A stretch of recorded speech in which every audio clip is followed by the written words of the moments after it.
is Chatter. I'm Eugenia Lostri. This week, author Walt Hickey on his book, You Are What You Watch. If I showed you a film, The Sixth Sense, all of the people in the cinema are usually looking in pretty much the same corner of the screen at the same time. And that's direction. That's what, the director of that film, M. Night Shyamalan, is trying to do. Villainy in general and adversaries in general are really interesting. Heroes kind of stay the same week to week, right? They have a core set of values that doesn't really kind of change or evolve. What changes or evolves is the villains that they face, and so you can learn more about a hero based on who they oppose. Who Bond dates, what he drives, what watch he's got on his wrist, all that stuff is a reflection of Western geopolitical order. You can see a lot about how we process geopolitics and how we want to position it. Once you start looking for it, you never stop seeing it.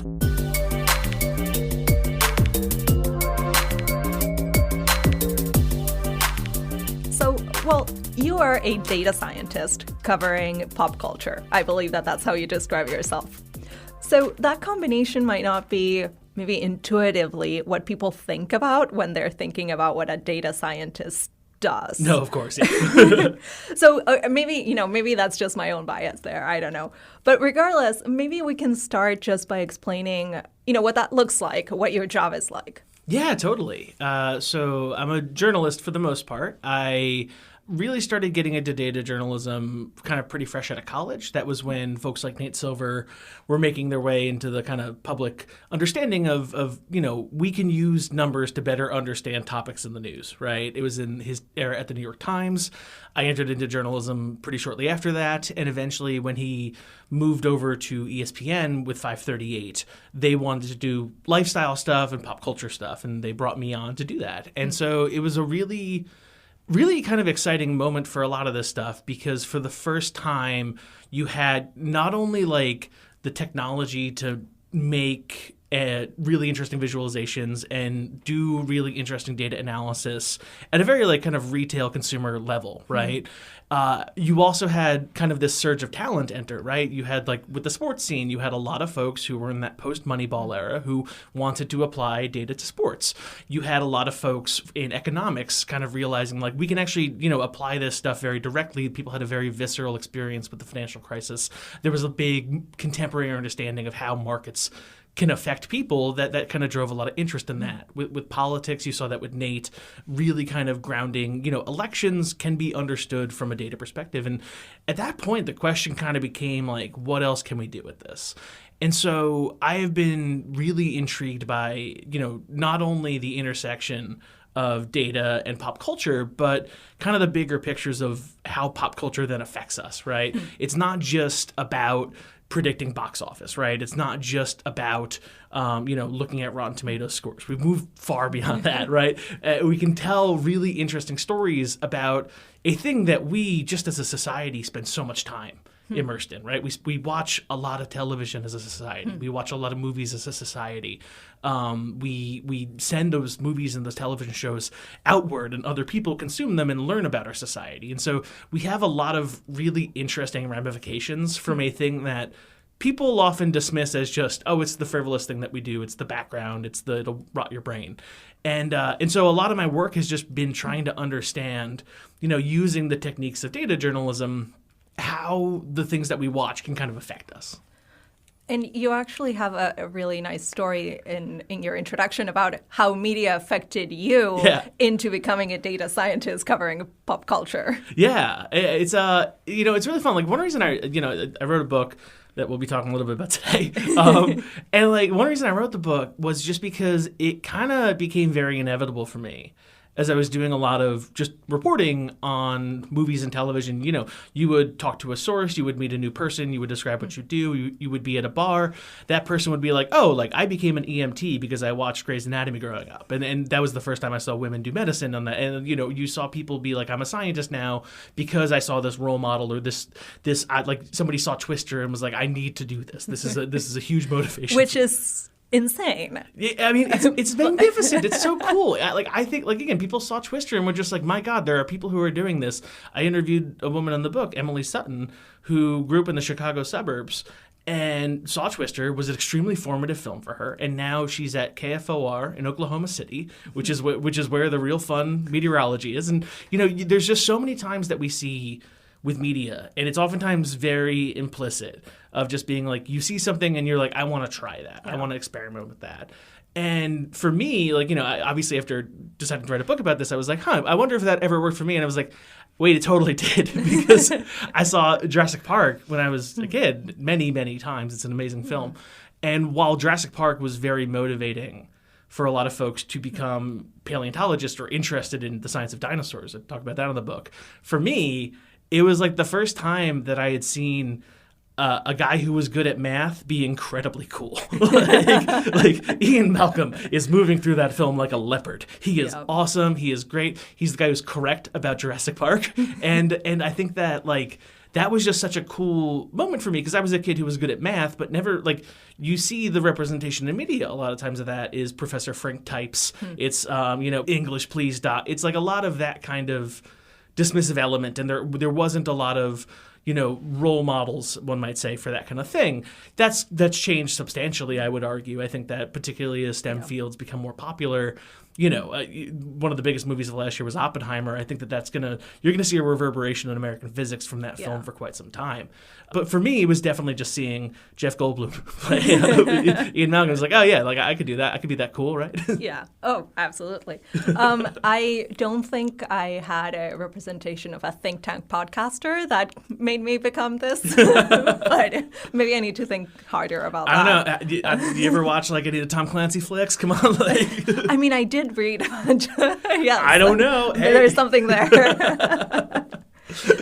So how did you move from, this coverage that you were doing into saying, I need to put all of this into a book, which is the book that we're here to talk about, You Are What You Watch? Yes, You Are What You Watch. It came out of, again, it really did come organically. It came out of, I just talked to a lot of people about this stuff, and, I'd always felt like I was kind of writing around it. I did a lot of reporting, particularly when I was at 538.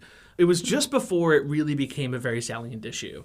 But I remember I did a story in 2014 about a group that is now known as the Annenberg Inclusion Initiative. And their entire research project for the past basically 17 years has been they will look at the top 100 grossing movies of a year. They will get a research lab full of students who over the course of a semester will code every single speaking character in a film. And their longtime argument has been there is a significant imbalance in American cinema where essentially flat for the past, decade more, 30% of speaking characters in American film are women. And that's weird, right? There's obviously going to be films where you have disproportionately male casts. There's obviously going to be films where you have disproportionately female casts. It is weird that you can kind of set your watch to it that there's just that much of a gender imbalance on screen. And that's because of casting practices. That's because of, the kind of people that, that you would cast as a general in a movie or as the president in a movie or these kind of implicit assumptions. And that was always deeply interesting to me because they actually did the homework on it. And it was just a fascinating way to look at it. And so I spent many years talking to them. And essentially they pointed me towards a lot of really interesting research of just being like, some of the first research on how this matters is okay, in the 90s, they found that lots of women who went into STEM at a time when that was not a particularly popular career path cited the representation of characters like Mulder and Scully on The X-Files as examples of women in a scientific mindset and scientific field that kind of motivated them to kind of go forward in that. There was another study that when I saw it, I was like, this is incredible. Essentially USA Archery was monitoring who was signing up to participate in youth archery. And they essentially archery competitively in the United States for the longest time kind of drew from bow hunting in the most part. You would grow up in a community, you would bow hunt a lot, you would get kind of good at it, you would compete and that kind of stuff. Typically young men, it draws that kind of type. In the mid to late 2000s, early 2010s, USA Archery noticed we're seeing a big increase in enrollment. It's particularly coming from girls, and we don't really know why. And so they commissioned a study and essentially with the Gina Davis Institute to interview all these people who were coming on. And what they found was that these girls were citing Katniss Everdeen as like, I saw somebody be the coolest kid that I've ever seen with a bow and arrow on screen, and now I want to try it. Yeah. And that kind of thing of just being like, when they set out to write those books and make those films, Suzanne Collins, might not have imagined that it would have reverberations for the fate of the U.S. competitive archery. Yeah. But like, just kind of seeing some of these implicit things, and I was just like, I gotta see how deep the rabbit hole goes here. I gotta kind of try, see what the literature says, see what the academic research says, see what we're seeing with this kind of stuff. And I was just constantly blown away by the reverberations that a single film can have, how much these things have an effect on us in a way that is, again, it's very implicit. It's very, it doesn't have to change your whole world to be meaningful. And just how time and time again we can see pop culture have a really interesting effect on, not just like our own identities, what jobs we want, but also what we name our kids, what kind of dogs we want to have, what kind of country we want to immigrate to, right? What kind of government we want, what kind of values we hope that the institutions that we respect have. And so it was very fun, kind of a journey, a little discovery to kind of figure out all these different fields would look at pop culture and be like, oh, okay, let's just check out what that has a ramification for our field. And it hadn't been like tied together yet of like, oh, let's look at the culture part of it and look outward, Yeah, that's fascinating. And I did enjoy that throughout your book, you have all these different layers through which you can see how media affects us. And you start with like how it affects our bodies, which is super interesting. And, fair warning, that's not most of what we're going to be talking about today, right? But, I did want to kind of focus on that because that physicality of it, the shared experience of it really resonated. The fact that we can be sitting in a cinema and all of us are having the same chemical reactions kind of triggered by a scene. So I wanted, if you could explain a little bit more of this connection between what we see and what our bodies are going through. Totally. So I'll even just kind of tell you what I'm trying to do there, which is that, most of the conversation we're going to have here is going to be about bigger things, right? It's going to be about how people's beliefs and understandings and kind of, relationship to governments and international order will be affected. But before I can get to that, I really just wanted to convince people that, like, a movie does have an effect on you in a way that you don't necessarily understand. And so, like I was mentioning, lots of disparate fields kind of covered some of this stuff. And so I spoke to people who basically ordinarily study strokes and study clotting and study just the bloodstream, who figured out here's what happens to your blood when you watch a horror movie. And the answer is it prepares to bleed. Your body treats the film seriously. It treats as if you are under genuine bona fide danger. Right? You might know that you are at the AMC, the Lowe's, the Regal. Your brain is still taking this stuff seriously, which is why it has an effect on you, right? We can see that in the composition of your breath. Obviously we excrete a lot of things as humans. One thing is, when we breathe out, that's a lot of carbon dioxide is the most popular known one. But like if you flex, right, or if you flinch, right, the chemical reaction in your muscle tissue that made your body flex or made your body flinch releases as a side effect isoprene. And so we can track how you exhale isoprene to figure out if you've recently flexed. And so if you go into a gym, perhaps, you would notice over the course of the day, isoprene levels would probably steadily rise as people flex and work out. If you go into a cinema, you will see the same thing during moments of high tension in a film. When everyone is like buckled down and really, really gripped by what's going on screen, you'll see signature spikes in the levels of isoprene in the air. They'll be repeatable across different screenings. They'll be repeatable across different cultures. They'll be repeatable in all these different kinds of ways. Okay, so what I'm hearing here is that it's the same for my body for me to watch a movie than to go work out. No, absolutely. Stick on the couch. Don't ever work out. But it's more just like your body's taking this stuff seriously, right? Like, and obviously your subconscious mind is too. You allow yourself to go on a journey, whether it's through this suspension of disbelief or what have you. We have this metric galvanic skin response that essentially measures essentially your nervous system response to something, right? It's one of the elements of a polygraph test. It's one of the polygraphs. It's one of the things that basically measures how activated you are at a given moment. And we can track that. I strapped these on my friends and made them watch movies. And you can see during Casablanca, you'll see, like, you can track the rising action of these films. You can see the scenes that hit the hardest reliably across different screenings, right? Yeah. You can see these things are actually taking you on a neurological journey. And basically just a lot of the early part of the book where I dive into that stuff is just like, you don't have to think that these things are serious because your body already does. And if you can buy into that, then here's some of the other ramifications that's going to have. Yeah. And besides the chemical reactions, one of those other ramifications has to do with attention. Yeah. And this was super interesting. And it was super interesting in particular because you start that by talking about a very controversial debate. Maybe not that controversial, but you do take that debate, and now we have proof that the Star Wars prequels are just bad. So I want to hear a little bit more about that. Yeah. I want scientific justification. Absolutely, yeah. No, this is we're sorting through a lot of generational stuff right now. It's yeah. So the science of this stuff is that attention is really crucial for movies, and a real key argument I'm trying to make there is that movies work because lots of different people watch them the same way. The idea is that if I showed you a film, The Sixth Sense, all of the people in the cinema are usually looking in pretty much the same corner of the screen at the same time, and that's direction. That's what the director of that film, M. Night Shyamalan, is trying to do. He's trying to make you look at Bruce Willis.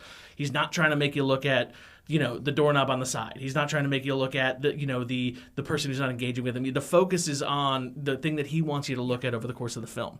And so the capacity of a film to accurately herd people's attention around the screen is directly correlated to how well people evaluate it, right? There's been a number of studies that basically tracked how often people are in the same kind of grouping with where they're staring on screen using eye tracking goggles, and then eventually how they rated something like a commercial. You have higher retention, you have higher ratings, you tend to enjoy things that are capably directed. If I were to show you security camera footage, undirected, just in the middle of nowhere, everybody would be looking at a different part of the screen because it's not trying to make you look in a different thing. So the art of filmmaking is in many ways making everyone have the same experience, right? And so that has a lot of power, I think. Again, like one thing that we'll talk a little bit about is that like movies are incredible for their ability, more so than almost anything else, to move across borders and transcend languages and kind of have people enjoy a similar experience regardless of where they are in life, right? We do see some differences, like kids somewhat notoriously can watch the same movie 100 times because they haven't developed that yet. They haven't developed I'm supposed to look at this face because that's the language of movies, right? They're just kind of saying, like, there's Olaf in the background having fun, why not? And so, attention is just such a kind of key part of it. And increasingly, as I was just kind of doing it, I was like, well, how do I best prove this? And the answer is I'll show my friends the Star Wars movies and strap some tracking goggles on them. And again, like if you watch that Death Star trench run, right, you are dead locked in on the center of the screen that whole time. Like watch that clip and think about where you're looking. Your eyes don't have to move, right? Maybe they flick a little bit left or right, but that is so capably directed.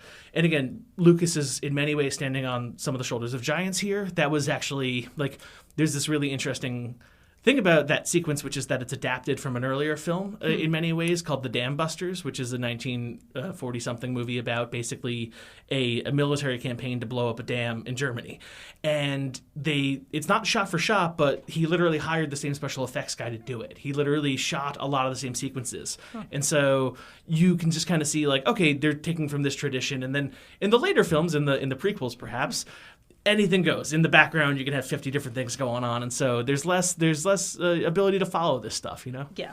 So that feeling of I'm glued to the screen, you don't really get that. Nah, because you can look at a different part of the screen and see Kai Adimundi in the background having a different fight, and then look over there and you're seeing Boba Fett, and so you're just having 50 different possible film experiences. So you don't have that crisp unanimity of everybody's locked in on the Hoth sequence in Empire Strikes Back, I think this point about attention is particularly interesting to explore nowadays when, we keep talking about the attention economy. Yeah. We're all kind of doom scrolling and we're watching a show and we're also watching our phone. We're not really paying attention to many things, but also paying attention to all of them.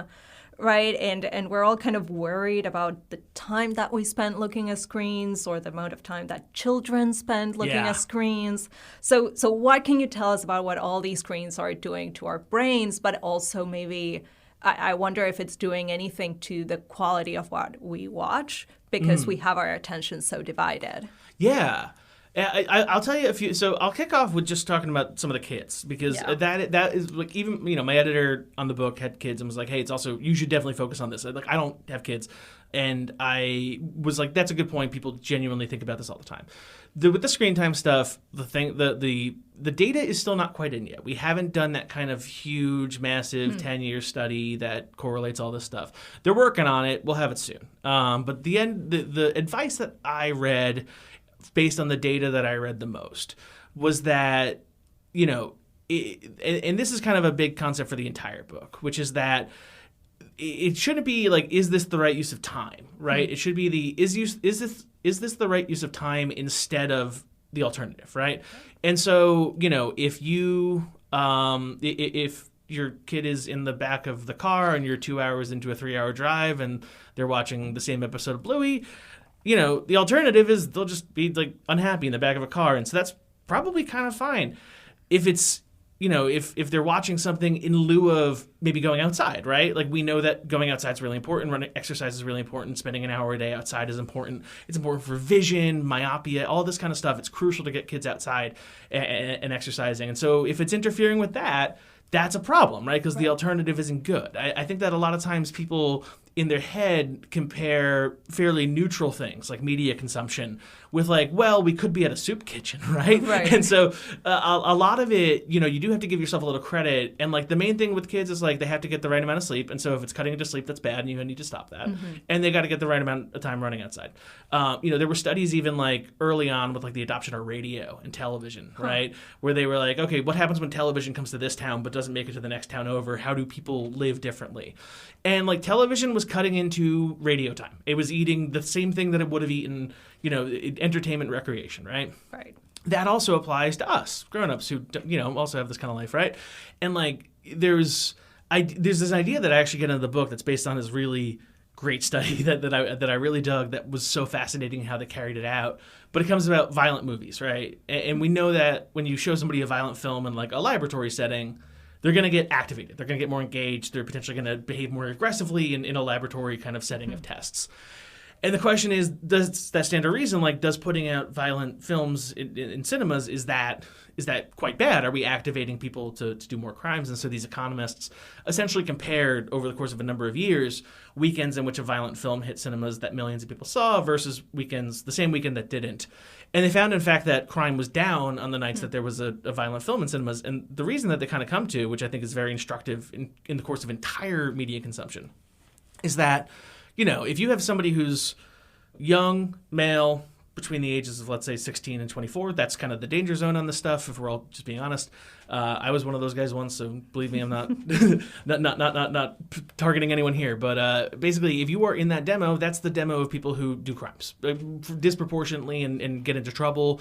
What essentially they surmised, based on this data, was that folks who spend 3 hours in a movie theater drinking soda pop and eating popcorn and watching an incredibly violent film, well, whatever the activation that they have on that is, it is nowhere near what they would have done alternatively, which is potentially you're in a bar. Like 3 hours in a bar, the simple BAC content that you've added by the end of the night, you are far more likely to misbehave, right?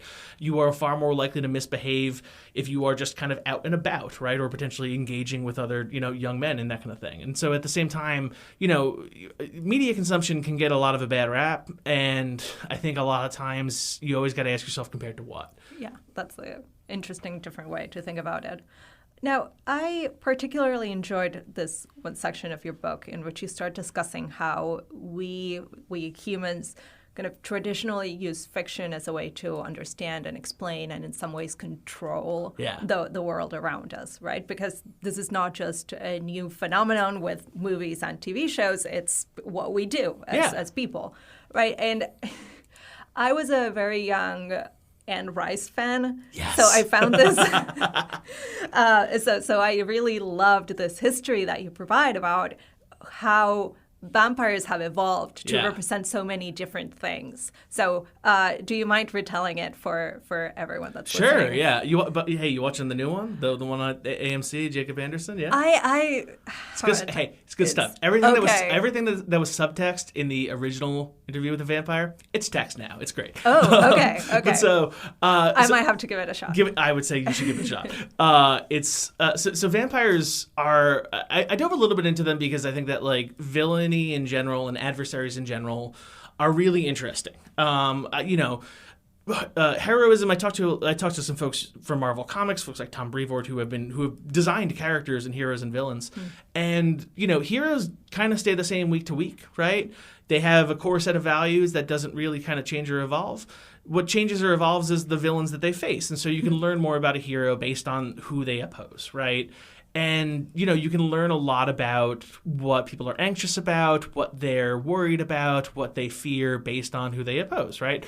To stick to kind of like the Marvel Comics conversation, right? Like, Spider-Man fights people who, come from richer backgrounds than he does, but use their powers for evil, right? Because his whole thing is with great power comes great responsibility. He fights people who also got an animal-themed superpower, but use it for negative ill, right? That kind of thing. And you can see kind of a lot of these anxieties get kind of worked out over the course of a lot of this media. And I was intrigued by vampires because vampires are some of the longest running like myth that we have. It's one of the stickiest ones, right? And you can really kind of track the history of the vampire myth based on what people are anxious about and what people are worried about, right? And so in the earliest days, vampires come from essentially the part of the Balkans that has always been it's the border of a lot of stuff, right? So it was the border of Christianity and Islam. It's the border of Orthodox Christianity and Catholic Christianity. It's a lot of different regional borders between the Ottoman Empire and the Holy Roman Empire, and just lots of friction potentially between one's neighbors and oneself, right? And so this myth of the vampire kind of comes out of these, basically independent kind of soldier types, Hajiks and that kind of thing, who were working alongside a German army on this, and that's how the word gets out about it.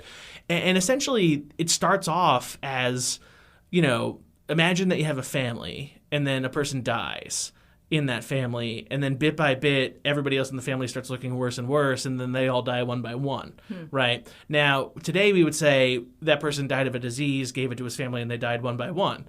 They did not have such information back then, and so the myth that developed around it to explain away this anxiety was essentially the person came back from the dead, took the lives of his family, and then, essentially just kind of claimed that. And so they developed myths around how to respond to such things. What kind of happened really after that, though, is that this myth took a form of virality, what we would call virality, in the form of essentially these soldiers returned back towards the Prussian Empire and then told this story, and they were like, wait, that's wild. We should send people to learn more about this. And so this myth of a vampire emerged. And so, vampires were an expression of cultural anxieties. There was a lot of neighbors who potentially didn't like you. There were potential ethnic minorities that were kind of bundled up in this kind of idea as well. But then over the course of centuries, it came to mean a couple different things, right? So, Marx repeatedly referred to capitalist classes as vampires, right? Or the middle class as vampires because they're, sucking out the life essentially of the working class. When the story makes its way towards, the UK and Ireland, right, and Bram Stoker takes it on, you can see an iteration of Dracula where essentially it's a person passing himself off as nobility, right? It's a person who's not noble who is attempting to infiltrate and take on. And this happens at a place of economic anxiety for what had traditionally been a rather stable upper class, right? You can see even some of the Polidori story, right? That was a very eventful weekend when Frankenstein was written, as well as Polidori wrote The Vampire. That's kind of a take on a rakish type of aristocrat, potentially, riffing a bit on his dear friend Lord Byron, but nevertheless, what does it look like when the aristocracy takes up resources and kind of everybody else lives, they feed off everyone else?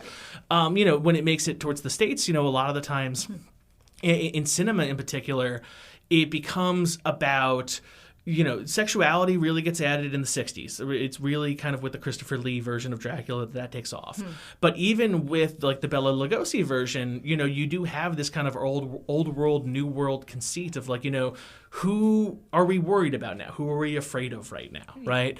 And, kind of acting on what that means, and specifically when it comes to, increasingly sexuality over the course of the 20th century.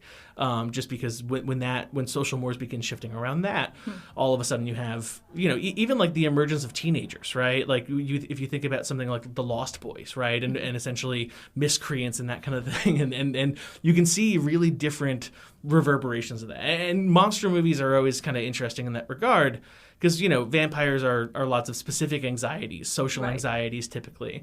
But then even like, zombies are, anxieties about urbanization. And, the Romero movies are in many ways about commercialization, right? And all that kind of stuff. And so there are ways for us to kind of work out stuff that we're going through. And I will always be fascinated by them. So in a maybe slightly more modern setting, yeah, but also more straightforward setting, the explanation of the world, our concerns about it, you can see clearly how scientific developments and geopolitics have influenced both heroes and villains in movies and TV shows, right? So maybe tell us some of the ways in which you see this connection happening, how, what's happening in the world. Let's not say nowadays, but, like political events, how does that shape who's cast as the bad guy and what does that mean about the good guy? Yeah. And so like, let's go back a bit, right? Let's go like 60s, right? Okay. So one thing that's really interesting is that radiation in the United States gives the X-Men their superpowers, cosmic rays give the Fantastic Four their superpowers. Radiation for most of the 50s, 60s, 70s is a thing that makes you powerful among the United States, genre media.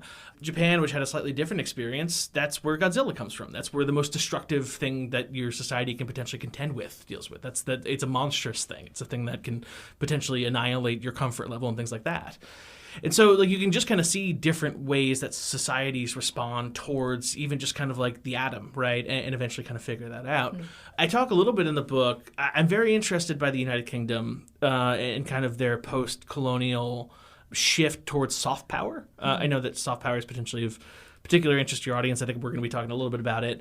And, some people don't love the conceit of soft power or the labeling of it. But the idea being that, like, through pop culture, through movies, through economics, cultures don't have to park a battleship in a bay in order to get other societies to do what they want, right? They can make everybody kind of want the same thing by virtue of making it seem admirable, noble through media exports, the economy, things like that. And the United States has been dining off this for a couple decades at this point.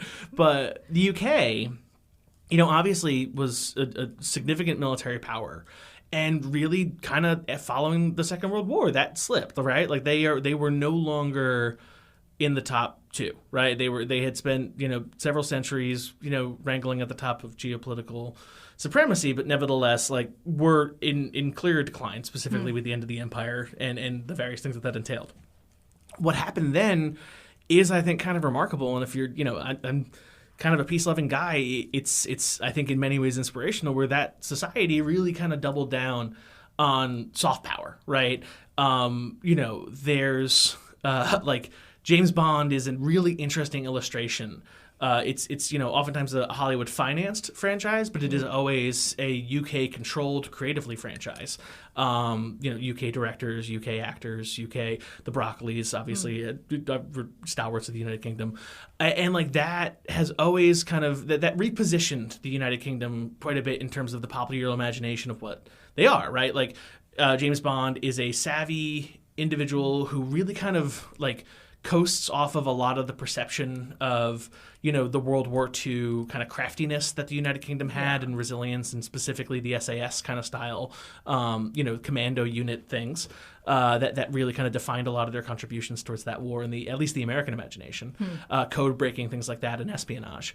And then throughout the 60s, really presents itself as, number one, he's got a best friend in the CIA, Felix Leiter, handles things a little differently, but James Bond is able to handle diplomacy, handle espionage, handle things in a craftier manner, even if he doesn't have the cavalry behind him the same way that the Americans do. Working towards American geopolitical goals, typically. Working against, at that point, Warsaw Pact aligned adversaries, right? Like Dr. No is a Russian-Japanese man, and then following that you have Blofeld, who's, ex-Nazi, but nevertheless associated with the Soviet Union, and all these different, essentially, characters over the course of the Bond franchise, where they're positioned either as adversaries or as allies is really interesting, right? Like even over the course of the 90s when you have, Michelle Yeoh become a Bond girl, right? Like that is a geopolitical repositioning of how the United States perceives East Asia and their contributions to geopolitics, right? Even over the course of, following the end of the Cold War, how, towards the end of the Cold War, it becomes a movie about, most of the Dalton films are about drug intercession, right? And then in the 90s, it's a lot about like, how do we prevent technology from getting into the wrong hands, right? And that becomes a lot of, specifically in the dissolution of the Cold War, that becomes a lot of what we're worried about. We're worried about the North Koreans getting nukes. We're worried about microchips getting into the wrong hands. And all of a sudden, the films are responding to those kind of concerns. And just like, who Bond dates, what he drives, what watch he's got on his wrist, all that stuff is a reflection of Western geopolitical order in a way that, like, really does romanticize a lot of very tense discussions that had between, like another movie that people might know is Tinker Tailor Soldier Spy, and like, the intelligence services of the United Kingdom had a little bit of a rough one in the same period that we're talking about, right? And so it did a little bit of geopolitical shoring up. But I do think that, again, just to kind of tie this all together, you can see a lot about how we process geopolitics and how we want to position it. And like that, I think, has been some of the most powerful stuff that even to this very day, we'll talk about Japan, we'll talk about Korea, but like different countries using soft power to basically emphasize their values to their neighbors, to their allies, to their partners. And I just think that like once you start looking for it, you never stop seeing it. But the flip side of that is that media also has the power to influence the real world. Yeah. Right?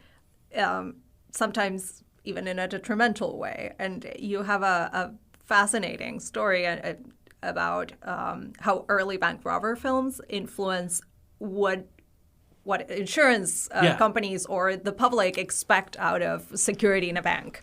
Yeah, I talked to this brilliant researcher out of John Jay named Robert McCree about this.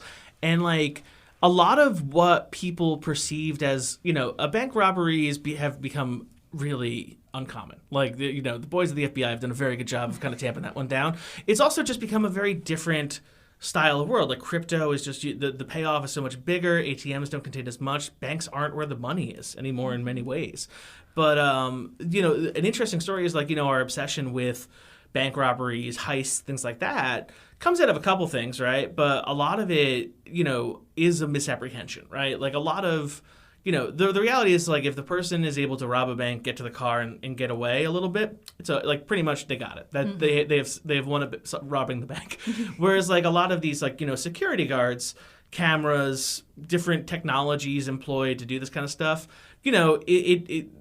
people expect that if they want to keep their money somewhere. Like, but bank security guards aren't really going to lay down like their life on the line for $15 an hour. And a lot of times this stuff becomes a bit illusory, and it becomes what the expectation is, right? Like, we are no longer in the days of the Wells Fargo wagon needing an armed contingent upon it, right? Like a lot of the way that we handle money is basically, today completely remote from what it was. But even like, in the days of heat, that ain't how banks worked, and so I really kind of dug learning about moments where movies kind of had a little bit of an Ouroboros, right, and reverberated back.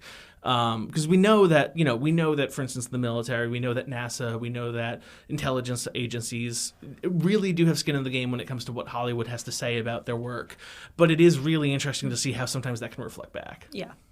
I did find it interesting, and maybe this is just because I focus, my day job, I focus on cybersecurity policy. So I am the one that rolls her eyes with many of the hacking into the mainframe aspects of movies.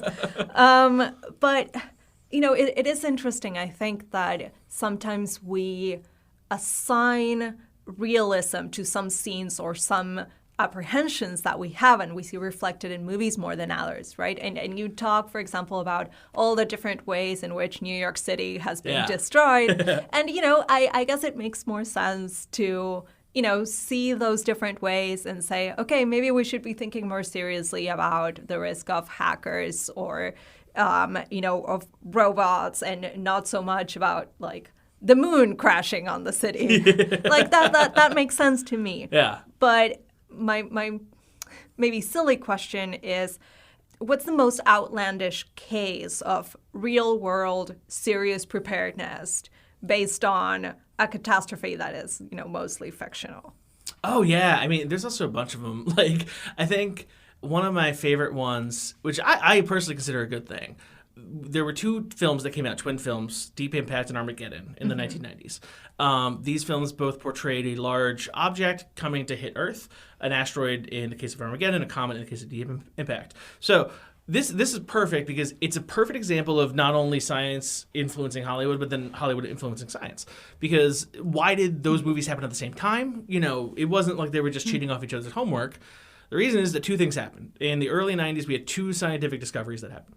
One of them was essentially the discovery that it was incredibly likely that the dinosaurs were wiped out by an asteroid or comet. That, we had basically found enough evidence that became the prevailing hypothesis for the extinction of the dinosaurs.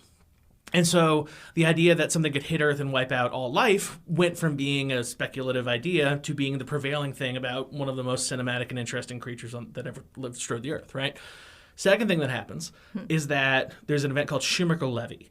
Shoemaker-Levy was a comet, broke up a little bit. Basically what happened was scientists were tracking this comet, and they were like, sure looks like it's going to hit Jupiter, don't it? And they gamed it out, and they were like, yeah, it's actually going to collide into Jupiter. They pointed the Hubble at it, and they took photos of it hitting Jupiter. The 7 consecutive photos that if you play consecutive photos, they call them movies, right? And so you could watch a movie of a comet crashing into a planet in our solar system, right? Two things happen. Number one, we know that something wiped out stuff from outer space. Number two, it happened today. And so that's a fairly direct conclusion to like, well, what would we do if that happened to us, right? Yeah. We know that they have the means, the motive, and the opportunity, apparently. So these two films happen, and they really, particularly Armageddon takes off. The sillier one, quite obviously, because, oil drillers, astronauts, it's, but I would say that the thing that's really interesting about it is like if you go into the congressional testimony around the funding for the NEOWISE program, which was NASA's attempt to essentially track near-Earth objects. It's an observatory. It's a satellite. It's essentially a program that seeks to identify things that are near us and follow and game out where the path is going to be. They mention in the course of those testimonies of why we ought to have this thing, hey, you all saw the movies a few weeks ago, right? And so, and obviously this program has run for years, and I believe they just retired one of the satellites that they had. It's been up there for quite some time, but you were able to kind of persuade a bunch of congressmen to throw some bones at this just because, hey, you saw the movie, right? And so, science impacting art, impacting science, and I think that's a good thing, to be clear. But I do think that there are some very silly examples of it. There are some King Kong, one of in the 30s. The reason that a Tyrannosaurus has 3 fingers in that was because the guy who was really heavily advocating that Tyrannosaurus had 3 fingers was just like, hey, you got to put 3 fingers on this dinosaur in this movie. And so they took to litigate it out in the films. So you do see a little bit of that. Yeah. But going back to policy, I mean, I do think it's super interesting because you see it nowadays. There were those stories about President Biden seeing Mission Impossible, and it's like, we need to do something about AI. Or you have Reagan watching War Games and worried about hackers. Yeah.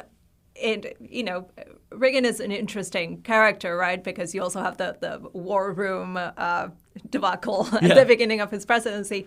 So, tell us a little bit more about what happens in these situations when you have that impetus. How does it move forward, right? You have the, maybe the apprehension from the movie, you borrow that. Yeah. Does it always translate it, we need to address this problem in the way that I saw it, or does it devolve into a more nuanced conversation?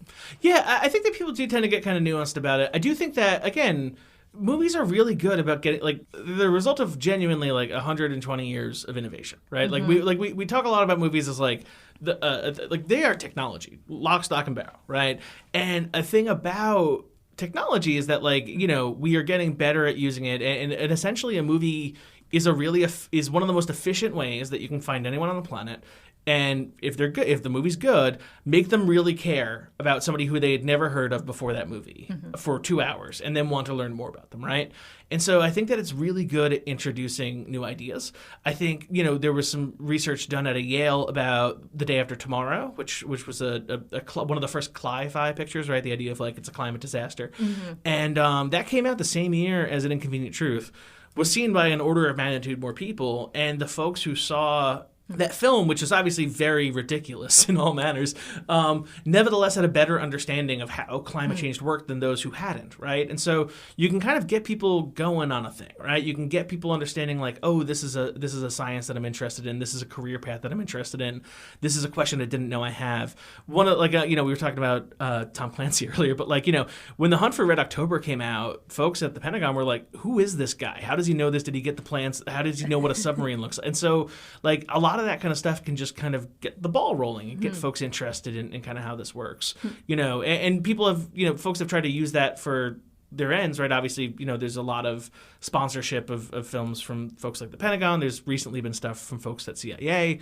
Obviously, NASA has been a very long time partner of kind of these groups, just because they kind of realize that it's the best press that you can ever get. And, you know, there's, like, you know, I think a lot of it does kind of come down to, and this is a bit sappy, but it's the idea of, like, you know, if you want people to build a bunch of boats, right, you don't have to just, like, tell them to do it. You want to make them yearn for the sea, right? Yeah. Like, if you want people to care about this stuff, if you want people to love this stuff, like, you really, like, it'll shock you just what it takes. Like, people who can discover like a love of marine biology because they watch Jaws, because they watch The Little Mermaid, right? People who can just kind of discover a love of, you know, even just like a passion for, whether it's, you know, a sense of duty or place in life, or seeing the representation of the armed services on film and then wanting to pursue that, right? It is, like, it's a bit intangible, and, you know, if there were a direct pathway to make people care about stuff, that would have a lot more implications than I'm capable of writing about in the book. Yeah. But one thing that cinema is really effective at, and you know, television as well too, because people spend so much time with these folks, is it's a real good chance to kind of shine a light on a place that maybe you haven't thought of before. Maybe see yourself in a job or a profession or even just a situation, right? Like, and have a little bit more empathy for the people who have to make those kind of decisions, or the people who get to, right? And so I don't know. I think that movies in general are very good at kind of articulating, you know, more extreme scenarios and kind of working them through to their logical conclusion. And sometimes they succeed, sometimes they don't. But I do think that their power really kind of lies in that. Before I move to the next section, do you have a favorite anecdote of, you know, the media kind of influencing in this way? Oh, yeah. I mean, I think some of this, the tourism stuff to me is very interesting. You know, I look into, there's been some research on this kind of stuff, and you'll keep on seeing it everywhere you look if you find it. And it's just like, you know, the Lord of the Rings will come out, right? And that was filmed in beautiful New Zealand. We are recording this in the confines of the Northern Hemisphere, which is, to some notoriety, very far away from New Zealand. Yes. As are most people are very far away from New Zealand. It's just kind of an occupational hazard of being in that part of the world. And, like, after those movies comes out, all of a sudden tourism begins to steadily rise over the course of the next decade, to people who saw these films were just like, that's gorgeous, and I want to go to there. And there was no, like I'm sure that the good people at Auckland International did do a little bit of an ad campaign. It wasn't that. It was people who saw they want to go to Mount Doom, they want to go to Mordor, they want to go to the Shire. And you know, then it actually kind of falls off after a few years. The Hobbit films come out and it goes right back up again. And so I just love that kind of story, and it just keeps on coming up time again. It comes up with dogs, people who, like, dog breeds go up after they are represented in film. 101 Dalmatians led to fairly, like, tens of thousands of dogs were adopted annually who were Dalmatians who ordinarily wouldn't have been. 5-year-old me would have killed for a Dalmatian. 100%. Yes. The funniest thing with that one, though, is this is really funny. So Beethoven, you familiar? It's a big St. Bernard. So the Beethoven films, the entire crux of the Beethoven films is, dang, this animal kind of tough to handle. Too much dog. I'm throwing, and like the whole conceit of it is like, man, like this dog is kind of ruining everyone's life. Nevertheless, after that film, lots of people got the dog. Like, so I don't know. I just, like, it's really nice to see people discover so they knew about what they want through these things. And I think that a lot of, like, lots of opportunity is a word that we talk a lot about. And I think that one thing that, you know, we have in America in kind of spades is an opportunity to kind of pursue the things that we want to do. And, like, our film industry reflects that. Like, our the morals of our film industry that we kind of put out there and send to the rest of the world are like, you know, if you see something and you want it, you can kind of get it if you really try hard enough. And that, I think, does have pretty material effects as a soft power idea. Yeah. Moving on to a maybe more serious part of this. But, you know, you mentioned before, and I really want to allocate some time to talking about the ways in which institutions like the military, like the CIA, like law enforcement can have how they can engage with entertainment. Yeah. Right? And what do both sides get out of it? Yeah. Why do they engage in it? You know, again, the effect that has in the real world. Yeah. Yeah. I was very interested in it. Not like, I don't want to pretend neutrality and that kind of stuff, but I was just interested in it because I think it's such an interesting distillation of clearly powerful institutions saw the power of this medium and invested in it. And there's negative perceptions of that. There's positive perceptions of that. You know, I think that it's a little bit of a mixed bag, and I don't have a strong view on it. But I think that it just really struck me as interesting that, you know, two of the most significant cultural institutions that have historically had a lot of chafing with one another in the form of the Pentagon and the military and Hollywood and the film industry, like, they have been dancing around each other for 100 years. Like, the military has been like Wings, the first film to win an Academy Award. A lot of those planes were from the U.S. Army Air Corps, right? Because it's quite expensive to get some planes, and they were around to help. Like, there was a collaborative spirit. Obviously, during World War II, a lot of the traditional Hollywood industry just actually kind of flips over to be a bit of a propaganda apparatus. They called it pretty unambiguously that. You have Disney Pictures making war films. You have animated, like Donald Duck Goes to War and all that kind of stuff. You have even the stuff that isn't directly linked. Like, again, like it's a bit of a lot of people haven't seen it, but I would definitely recommend it. In 42, the Best Picture winner was a film called Miss Miniver. And it's a bit of a propaganda film. It kind of takes it's in the UK, and it's essentially just about the wartime spirit of the country. It is a magnificent film. It is a shockingly good film. I think people overlook it because it has not a great title for 2024. But, like, you can just kind of see a lot of the times, like, it's both implicitly, you get films like Casablanca, which is, about, like, this really interesting perspective on a country about to enter the war, Miss Miniver, a country that is enduring the rigors of war. And then also the unambiguous stuff, which is, Uncle Sam coming in being like, please put Donald Duck in the Navy and let us know how it goes. Yeah. And, like, we need Goofy to tell people how to not get venereal disease when they go to port. And so, like, you have all these different uses of the industry. Yeah. In the 50s, and after that, relations stay pretty good. It's The Longest Day, which is a D-Day movie that actually causes the breakup, not because they weren't super thrilled with it, but basically the military didn't get final cut on it. They didn't love some of the stuff that was in the movie. It was also during the Berlin crisis. And so Congress was like, hey, why were you helping, like, these people film a movie when we needed to do fairly important things in Eastern Europe? Yeah. And so at that point, Kibosh is kind of in, and they don't really collaborate without a lot of it takes a little bit of hoops to jump through. Then you get to the 60s and 70s, and with Vietnam, Hollywood wants nothing to do with military, and military wants nothing to do with Vietnam. They're not going to help with Apocalypse Now. They're not going to help with this, the countercultural era, and specifically New Hollywood. They weren't really game to kind of help out. And I think it's fairly understandable from both sides. What really kind of changes things is Top Gun. This was just a major shift in how this could work, because I think the Bruckheimer and the folks who made Top Gun very wisely realized that, like, if we want to make a movie about fighter pilots, we need planes to do it, and we need aircraft carriers to do it. And the military very wisely realized, like, they make them look like heroes. And Vietnam was kind of a hit for us in the public perception. We need a new image for the American military going into the 80s. Let's, we can work with them on this.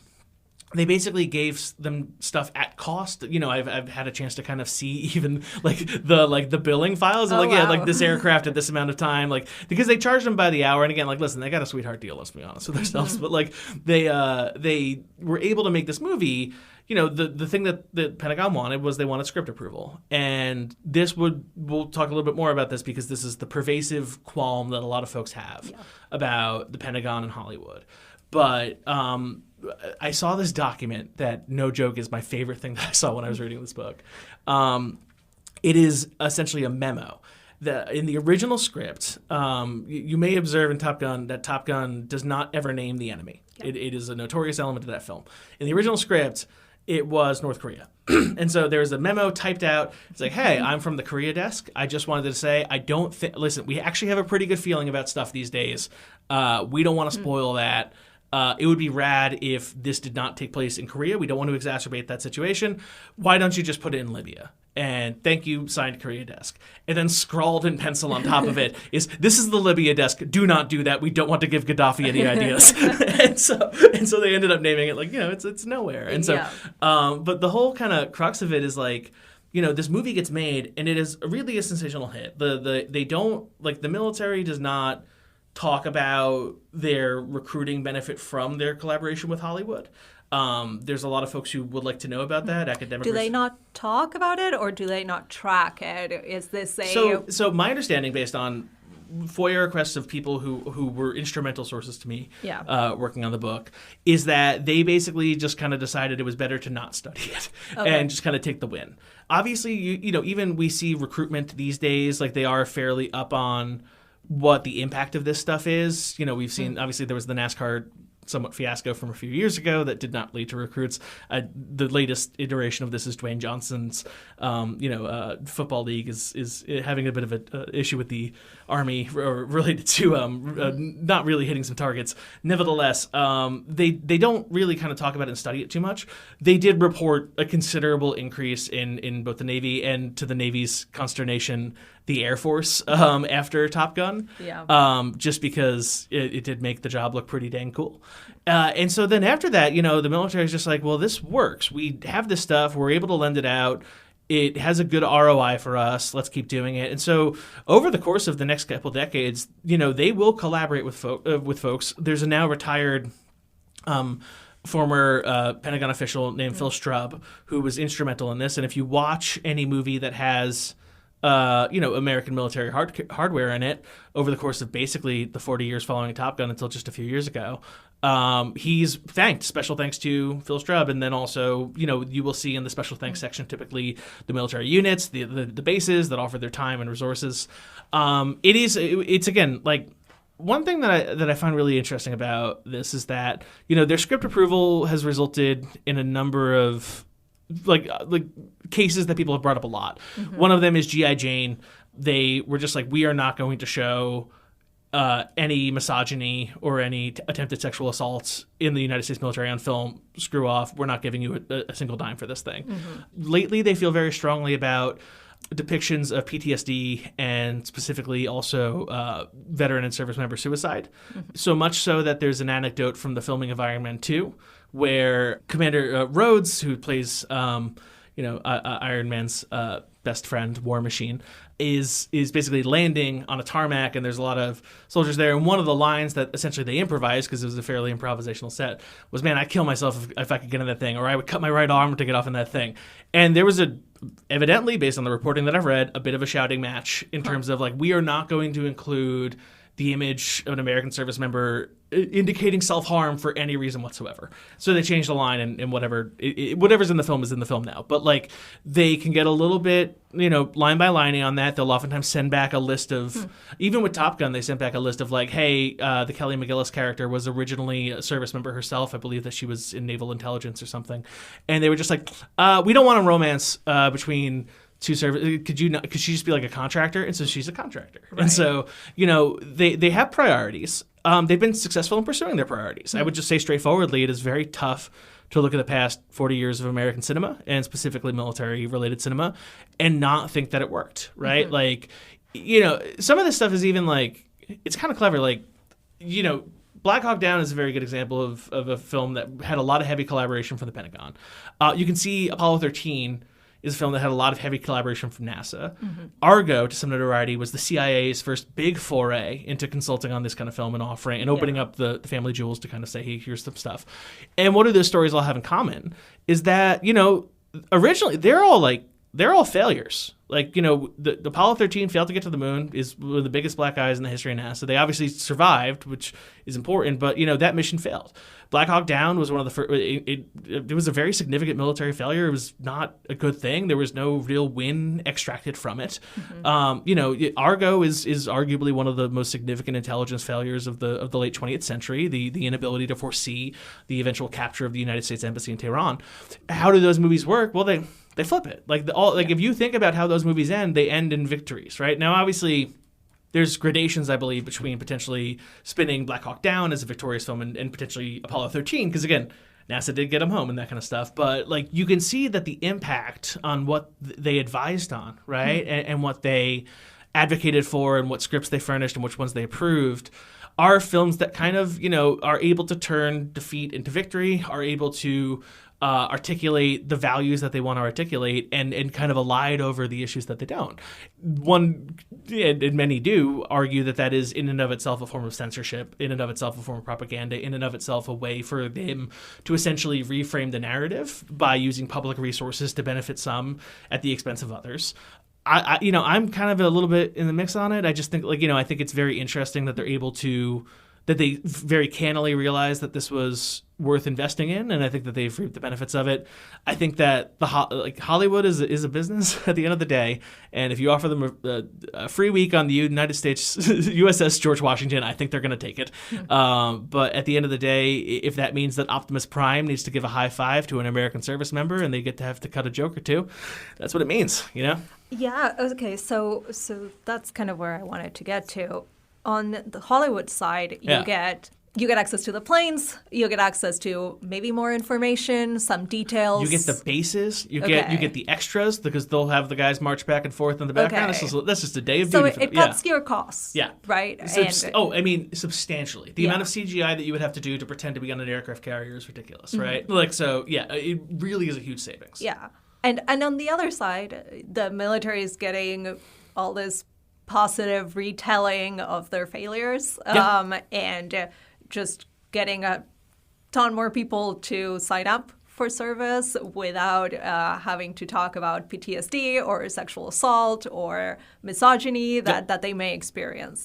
So it really seems like it's a real win for the military. It's a real win for Hollywood. It's a real win for the military. It's there's a reason that this arrangement has been so productive over the past. Again, I've had a chance to see, and it's out there if folks are interested. There's a spreadsheet literally of all the requests that the Pentagon has had and how they handled it, whether it was partial support, somewhat support. Some movies would even surprise you of what they offered a little bit of support on. For instance, they did a little bit on Silence of the Lambs. They basically were just can we use this National Guard base for the prisoner transfer?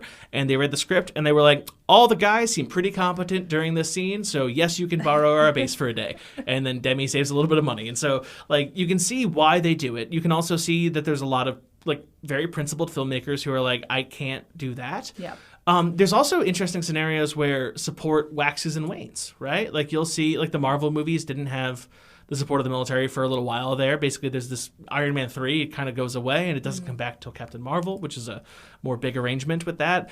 I alluded to Optimus Prime earlier. The military was instrumental in getting a lot of those films made. Bay obviously has been very supportive of the military over the course of his career and has a lot of collaboration with them over the course of it. It's very interesting to me. I believe it's the fourth film. Again, one of my favorite things is you watch the Transformers movies and then you watch till the special thanks and you just see all the different, leaders and units and bases that they thank. The fourth film, I think, is very in China because it was very in vogue at the time to set a movie in China, and the military was like, we want nothing to do with this. We're not going to have a movie that makes the PLA assistants look better potentially than ours or that kind of stuff. So have fun, go on your own. Zero military in it. The following movie, they're all back, and so like it is that they are I wouldn't call them petty. I don't think that is accurate to do it, but they are they're very forthright about what they will allow in a movie and what they won't, and what it's going to take to get a script to kind of come up to snuff. And lots of movies are millions of dollars and thousands of people and involve daily compromise, right? And the question is just what are you willing to kind of compromise? And there's an answer, and sometimes it's not a movie that you want to make. Yeah. So a slightly different relationship is the one between space exploration and movies. And you claim that it's actually media that kind of pushes the American public to believe that, getting a man on the moon and space exploration is a possibility and that resources should be allocated 100%. Towards that. So tell us a little bit about that. Yeah, there's this fella, Roger Launius, who is a NASA historian who talked to me a lot about this and really kind of shone a light on just how consequential media was in getting people to believe in space, right? You have to remember that like people experienced rockets in the 40s typically because they were falling on London, and they were not considered to be scientific instruments. They were considered to be weapons of war. When they were essentially the technology was improving, a lot of it was related to potentially like missiles and things like that. And so the reputation of rocketry as a science and the physics of it wasn't great, right? So the United States enacts Operation Paperclip, brings a bunch of German scientists who had worked on the V2 back to the United States. Paramount among them is a fellow Werner von Braun. And they there's a community there that is just like, listen, like, the numbers add up. We can get to space. Like, if you give us the money and if you give us the time, we can get to space. We can permanently settle in space. We can get to the moon. Like, there's this community of essentially expatriate nerds who are arguing we can do it. And, a lot of the public is just like, I don't really think that you can. And a lot of the, political apparatus is just like, I don't want to spend that kind of money. And so over the course of the 50s, a couple things happen. The first thing that I want to point out happens is not a lot of orbital rockets get launched, right? You have Sputnik, you have, a few things in the very later half of the 50s, even on the United States side. It's not until very late in the 50s that any actual measurable public concept of getting a bird into space has worked. And so you don't have anything on the scientific side really convincing people this can happen. But nevertheless, if you look at the polling that Gallup did, asking, will we be to the moon in the course of the next 20 years, it goes from a resounding no, like, 40-point difference between yes and no in the beginning of the 1950s, to a fairly resounding yes by the end of the decade. And if you ask what happened there, well, it wasn't the science. The science of rocketry did not substantially advance enough in the public eye to really do any of that. What happened was a really dedicated media campaign from folks like Werner von Braun, arguing, here's how we're going to do it. And so the first batch of this came in the form of Collier's magazine, which was read by millions of people at the time. And essentially there were a number of special issues that were written basically saying, here's how we get to space. Here's what we would do in space. Here's how we would build a space station. Here's how we could get to the moon. It interviewed a lot of these believers from the scientific and rocketry community of here's how we would do it. And, essentially made a persuasive argument to the American people being like, we can do it. It's going to take time. It's going to take money, but it is there and we can take it. Around that time, that's motivating a lot of science fiction. That's motivating a lot of ideas. If you look at a lot of the fiction of the 50s, it's a lot of extraterrestrials, things like that. But the biggest thing that then happens is that there's a fellow named Walt Disney who picks up that issue of Collier's magazine and hears about this guy, Werner von Braun, and is just like, interesting. And so at the time, Disneyland didn't exist, but Disneyland was a series of specials that aired on ABC and were some of the most watched things on television. They did, here's how we go to space. And they did 3 episodes of that. And they aired it over the course of the mid-50s, and they basically animated, okay, here's what a rocket does, here's how you put people in it, here's what a space station looks like, here's what zero gravity looks like, here's how we can make this comfortable and interesting to you. Disney's animators consulted with the scientist. Von Braun is interviewed by Disney in the course of the film. It's basically a nationally televised, Disney-sponsored infomercial in favor of we can do space, I promise.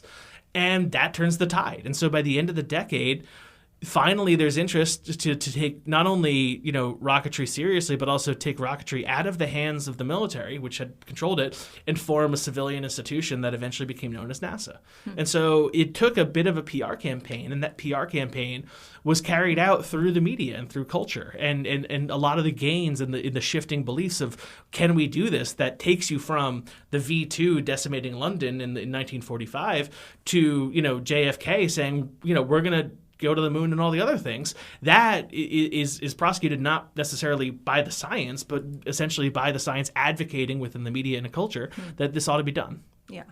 Now, it sounds like a critical component here is how well the communication between technologists, scientists, and the entertainment apparatus is, right? And that, you have all these very interesting roles that, honestly, I have never thought about, like the NASA entertainment liaison or, providing scientific consulting, all of this kind of communication that needs to happen in order to properly, because if not, you can end up with like a poor policy that is if you're informed by media. Tell me a little bit more about how that happens, how these roles kind of engage when they come in and, how all of this builds up into what we end up seeing on the screen. Yeah, a lot of it starts, again, like Phil Strub at the Pentagon was very instrumental in getting a lot of people in D.C. aware that they should potentially have somebody positioned within Hollywood or a public relations liaison who knew how to talk to movie folks. With like NASA, that kind of comes through fairly early on. NASA in the 60s was, a designer for them, essentially went to work with Stanley Kubrick on the 2001: A Space Odyssey stuff, consulted, basically left the agency, but consulted with Kubrick to kind of figure out how one makes it look. There was a moment in that where they needed a lunar lander, and so they called NASA, and they were like, all right, here's what we're looking at, here's what it kind of looked like, and so they send over, at least an early design for what a lunar rover would look like, right? And so there's early communications between these folks, but a lot of it is handled basically by someone poaching someone from the agency to work for them on that kind of stuff. Over time, though, they kind of realize, like, a lot of the folks who we recruit shout out films in their development. I mean, you see this among, like, science fiction has minted a whole lot of scientists. And so over time, NASA kind of realizes, like, we ought to have someone specifically liaising with this. You can see specifically in the 90s, that's when they really make a dedicated effort of it. You have The Right Stuff come out in I believe, 84, or give or take. Don't forgive me if I'm wrong on that.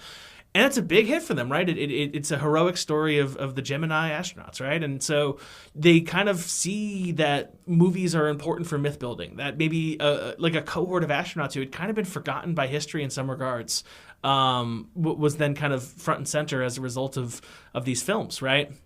And so, you see these different agencies kind of pop up. And so, NASA was rather early to it. You see CIA was always very like, what do we do here? Getting involved in our media? No, we do that elsewhere. But so it was the cloak and dagger stuff was a little bit sus for a bit. But then, what really happened with them is that they realized, well, it's the 90s. Cold War's over. We won. Does the CIA need to exist anymore if we don't have a major geopolitical adversary trying to take us down in that regard? And they're trying to make the argument essentially like, we are necessary. Like we remain necessary in an evolving and changing world. They win that argument, right? And they're able to essentially articulate, here's what our contributions were over the course of the war. Now, the CIA's problem was that they didn't have stuff, right? Like the Army can be like, cool, here's a bunch of tanks, just make us look good. Navy can be like, here's an aircraft carrier, make us look good. Air Force is just like, where do you need us to fly by? Just name the stadium, we'll fly by it, all right? CIA is just like, I don't know, like maybe we have some leftover rocket launchers from the 80s, but like they can't really give you stuff. And so what they did was they realized, well, we can use information to do that, right? So we can get Tony Mendez to talk to you for Argo to be like, hey, here's what it was like. Here's the copier I used for this kind of stuff. Here's how this thing actually kind of worked, right? We can get these consultants who are, either agency alumni or kind of operating at arm's length, right?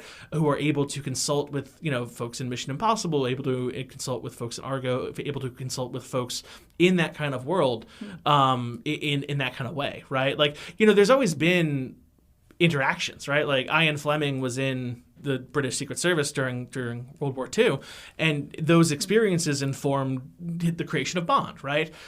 We constantly kind of see interplay between these folks, and they remain fans of one another, right? Like, I believe one of the Clancy books was originally published by a somewhat obscure naval press that otherwise just really worked in essentially manuals and whatnot. So, like, I think people realize it's a small world, and when they had a chance to let their guard down and start working with one another, it became downright, like, now, like, Homeland Security's got someone, like, everybody's got someone. If you want to make a movie about them, you can.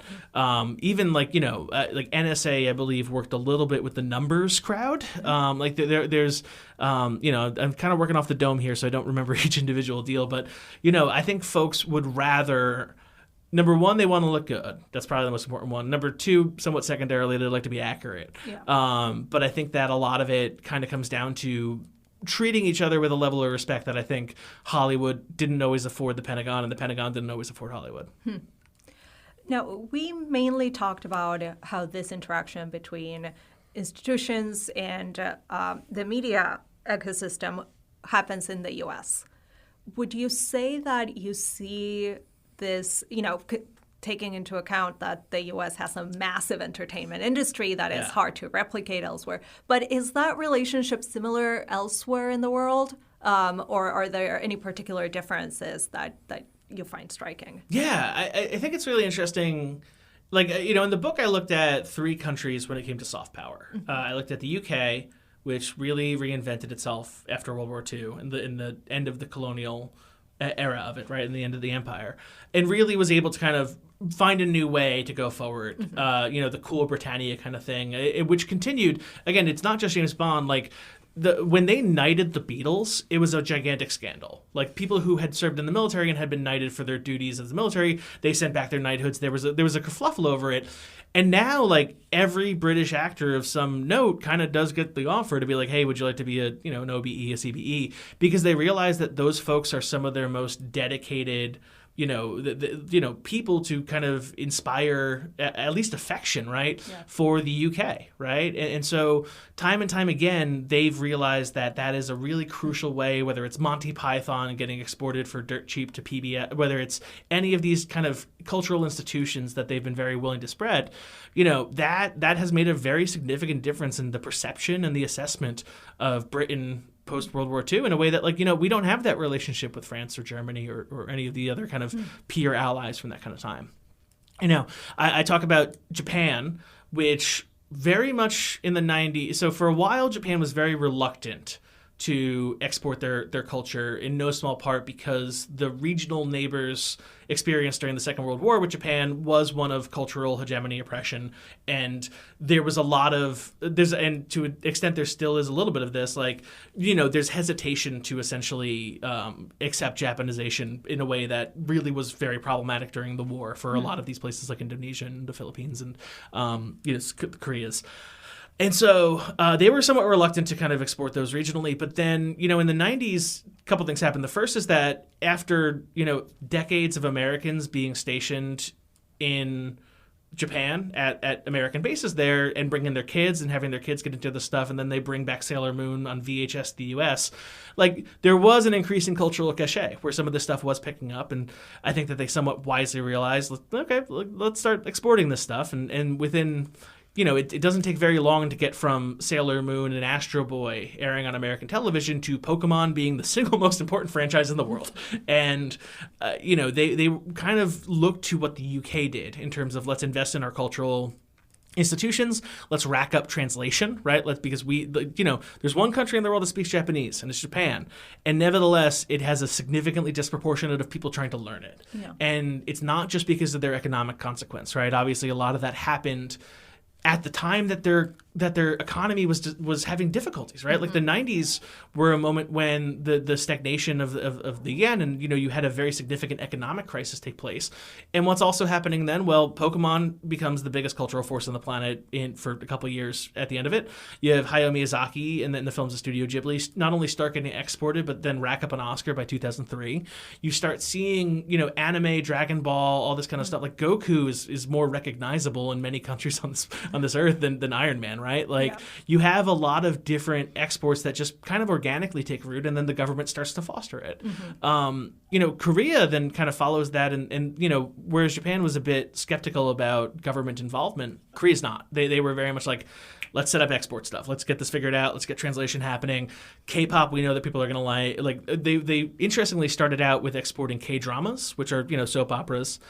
They started exporting them to the Middle East during Korea's involvement in Afghanistan, and in no small part because they wanted to potentially have local audiences familiarity with Korea and potentially have some affection for them. And so, but nevertheless, it was a big success. And other countries have succeeded on that model too, of start exporting soap operas, right?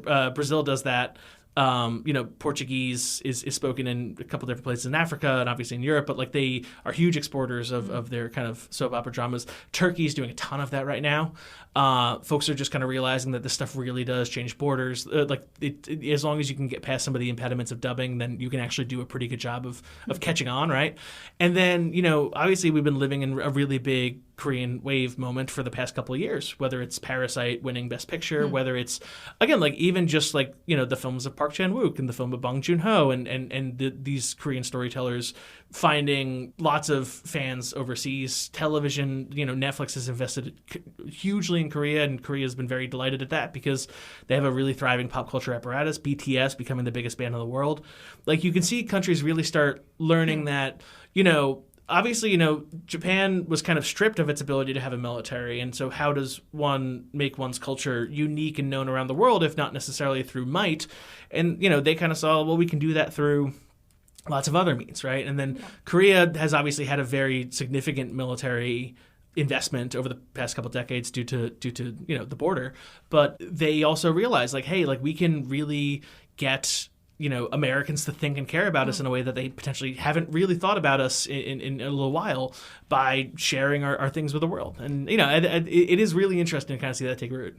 So this might be a little bit of a throwback back to our conversation about villainization, but I did find very interesting that this aspect of globalization, the fact that you're starting to sell more to foreign audiences also affects who you're going to portray as the enemy, as the bad guy, and how we end up with all of these kind of either abstract, unnamed countries that, you can kind of hint at, or you end up with, it's an alien, it's something mysterious that there is no explanation. They're not buying tickets. Yeah, we can't just fight Soviets anymore, right? Yeah. So, no, it's number one, like when you get an export market, when the Arab world becomes a very significant export market, like Saudi Arabia has a huge movie-going audience, right? When you have even Russia, obviously this has not been the case for like 2 or 3 years, give or take, but like they were a very substantial international market for a lot of these places. China for a long time was very heavily pursued by Hollywood in particular. But like you did kind of see there was this moment where, for a lot of the 70s and 80s, you would have people who weren't from the United States or the UK in many ways serve as the villains, right?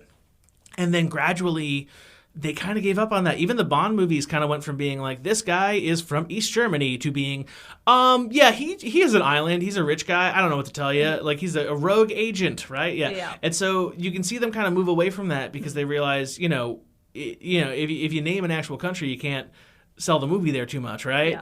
Sokovia in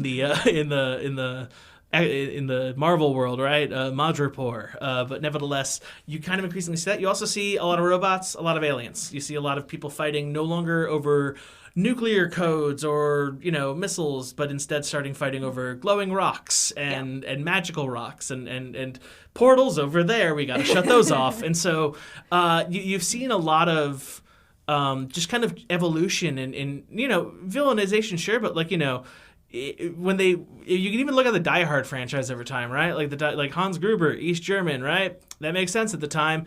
And then over time, well, yeah, you have his brother for a little bit there, but then after that, it's just like international criminal, guy who wants to steal some stuff, rich guy, a lot of rich guys now too. And like, the technophobia element has become a little bit cleaner to portray on screens than potentially xenophobia, which I think is, has its own kind of new issues potentially, because you don't want to necessarily position the entire industry as opposed to either scientific or technological advancement. That's not, I think, what a lot of them want to go for. But yeah, you've really kind of seen them have to get a little bit more smart about how they just develop antagonists, My conspiracy theory here is that this allows them to have poor accent job. Yeah. So they don't need to like actually master what someone from East Germany sounds like. They can just be from like wherever. Yeah, pseudo-Arabia. Yeah, exactly. Yeah, no, absolutely. Yeah, it's I think that might not be wrong. But you've been hinting at this, and I'm sorry if I'm putting you in the spot. Sure. But when you look at the media landscape of today, what does it tell you about our anxieties, our apprehensions nowadays? Yeah, absolutely. I think like a lot of it is somewhat tech anxiety. And I do think that is potentially a Hollywood phenomenon in no small part because lots of Hollywood business models have been heavily disrupted by tech. Yeah. We've referred to Mission Impossible a few times. I don't think that the algorithm, this AI being a villain, I don't necessarily, like that was well before ChatGPT went public. I do think that there's just kind of sometimes a skepticism with new technology, I think, that we're increasingly kind of seeing. I do think it's been very interesting to kind of like, we've seen a lot of like fairly neutered films when it comes to what the adversary is for, right? We've seen, the Marvel Cinematic Universe, I think, kind of took a couple steps back in terms of the motivations of their villainy, right? A lot of it was just like domination of the planet, universe, blah, blah, blah, and that kind of stuff. And I think that kind of took a little bit of the energy out of some of this stuff. And I think that one reaction that we're going to start seeing is kind of a new and more different like assessment of what villain motivation is going to be. I'm very interested in what like the new DC universe does around that. Mm-hmm. I think that they're launching Superman, and I think that I'm very interested in what they kind of do with that. Because again, like like I mentioned, like comic heroes are interesting because they have values, right? They don't change week to week though. You can't fundamentally change your core character every week, or else people lose track of the plot.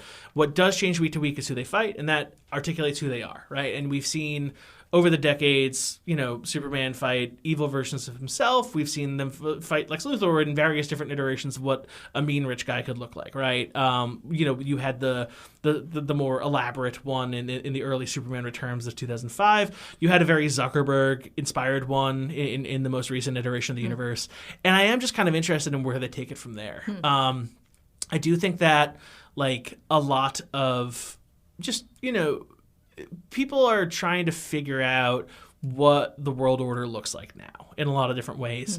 And I think that we are still going to see a lot of consolidation of threats be somewhat amorphous. There's a lot of... I don't really love a lot of zombie movies personally because I feel like they're very anti-human, I think. They're very isolationist. They're very, there have been comparisons between... immigration and gun policy and that kind of stuff that I think sometimes informs a lot of the prepper nature of some of what those things idolize. But I did kind of find it really interesting when, you had The Last of Us kind of take an interesting look at that, right? Where it's less, you start questioning institutions and you start questioning essentially, and also just start respecting the people that you spend your time with and things like that, right? I do think that we are in a transformational period when it comes to this. Like even just like Barbie being the sensation that it was, like, I know that, like, listen, Barbie's feminism was interesting in a lot of regards because I think that at least it was a little bit basic in some regards for folks who really kind of care about that stuff stateside. But like seeing the implications internationally for that movie did really bonkers in China, particularly among young Chinese women, because of the way that it talked unambiguously about what institutional misogyny could kind of look like, right? And sometimes people need to hear that. Sometimes people are at different places in the world. And so I really dug that movie, just because I think that one reason it did as well as it did globally was because it did speak to some of these kind of universal truths. And like the movies that make me most compelled these days are the ones that tend to do well the world over, just because they get at something that does kind of tie us all together in a way that I find super interesting. So I know that is potentially a bit of a dodge, but I do think that like right now Hollywood needs to kind of figure out why it's doing what it does, because I think a lot of their time and energy has been spent taking things that ought to be 2.5 hours at most and stretching them into 8-hour miniseries that air on streaming networks. And I think that they've actually sacrificed a pretty significant deal of their own soft power in the process, because I think that really minimizes their capacity to reach larger new audiences and potentially takes the punch out of what they're trying to accomplish. So I don't know. I think that it's going to be an exciting couple of years. I hope that we get a little bit more innovation and a little bit more new ideas going on out there. And either way, it's it's always an exciting kind of time to see what's popping. I'm really interested in, and this is the thing that like I'm constantly on the lookout for, of like what the new YA series that's a big hit is going to be, and mostly just because that's young adult. I apologize. Yes. So like for a while it was like Harry Potter. For a while it was the Hunger Games. For a while you had Twilight for a bit, and I think that those are just so good at identifying like youth anxieties and also identifying like some of just like what the oxygen in the air is sometimes. Like, Harry Potter, when, that was a lot about, bigotry and racism and all these different kinds of who gets to be special and that kind of idea. And particularly from the 90s to the 2010s, that was a very salient kind of question that we were wrestling with as a society. Hunger Games, I think, was one of the most interesting like treatises on fascism that you can kind of ask for, and I think has kind of secretly been one of the most successful creatively, one of those franchises out there. But like I am really intrigued by what kind of sparks next, because I do think that those young adult fiction is whatever really pops off there understands something about a vibe that nobody has really been able to articulate yet. And you can't really BS the kids. And so I'm very intrigued as to what kind of pops next there. Well, as is tradition on Chatter, we are going to end with what we call a chatterbox question. So I think this one is particularly well suited for you. We've talked about so many shows, we've talked about so many movies, but if you could leave us with one recommendation for a movie or a TV show that has made you who you are, what would it be? Well, my recommendation for you is Interview with a Vampire. For everyone else, though, gosh, what a good question. I would recommend a movie called Millennium Actress by this director, Satoshi Kon. He's a Japanese director. He made 4 films. He died rather young. This movie came out, I want to say, in maybe 2002, 2003. It's not a bit, like, I know that sometimes people get intimidated by animation, and sometimes they get intimidated by, like, subtitles. Movie's an hour and a half. It's really, really good. And it's basically just kind of a story of, like, media, movies, and Japan, and just, like, what pop culture can kind of mean for a country. And in like kind of a memoir kind of style fashion. It's a low commitment, I would say. If you can get your hands on it, it's fairly easy to get a hold of. But I would say like the whole idea that like culture means something to people, and that culture can kind of transcend a lot of boundaries, doesn't just have to live in the country in which it's made, and can really just kind of really affect people's lives. I think like that movie is like a very good illustration of that. Well, thank you so much for joining me today. Thank you for having me. This was a ton of fun.